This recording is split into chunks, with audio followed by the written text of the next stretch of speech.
আরেকটা জিনিস দেখাই। আমরা বলি না যে ভাই লস কেন হয়? সেটআপ আসলে কেন কাজ করে না? দেখেন, আসার সাথে সাথেই কিন্তু ভাই আমার চোস যে লাইন তার উপরে কিন্তু একটা ক্যান্ডেল বানাই ফেলছে।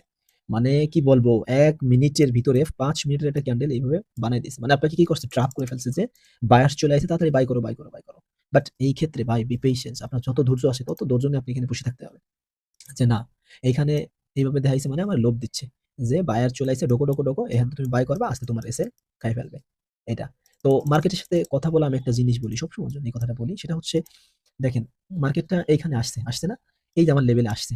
আসার পরে আমার ১ ঘন্টার দিকে যদি আমি তাকাই, আমার এইখানে যে অর্ডার গুলো আছে ভাই, এই অর্ডার গুলো তো এখনো খাইলো না। এইটা বাদ দিলাম আমি, এই অর্ডার কথা বাদ দিলাম। বাট এই যে রিসেন্টলি যে অর্ডার গুলো আছে, মার্কেটে আসুক, রিসেন্টলি অর্ডার গুলোর পেন খাক, তারপরে চলে যাক। তো তা না করে মার্কেট কেন এখান থেকেই আমাকে বাই দেখাই দিবে, আমি এখান থেকে বাই নিয়ে নেব? বলেন কেন? এখানে আসবে হালকা পাতলা সেলার্স এনে যারা আছে ব্রেকআউট সেলার্স তারা এখানে সেল করবে, তাদের স্টপ লস এখানে থাকবে, তাদের আউট করবে। দেন তারপরে যারা এখান থেকে দেখতেছে যে না এখন পুরো আমার কি সাপোর্ট জোনে চলে আসছে, এখন আমি এখান থেকে বাই নিব, কেন তাদের স্টপ লস এখান থেকে হিট করবে না বলেন? তো মার্কেট যখন লেভেলে আসে আপনি মানে কি বলবো, আপনি লাফ দিয়ে একবারে নেমে যাবেন না, আপনি একটু অপেক্ষা করুন।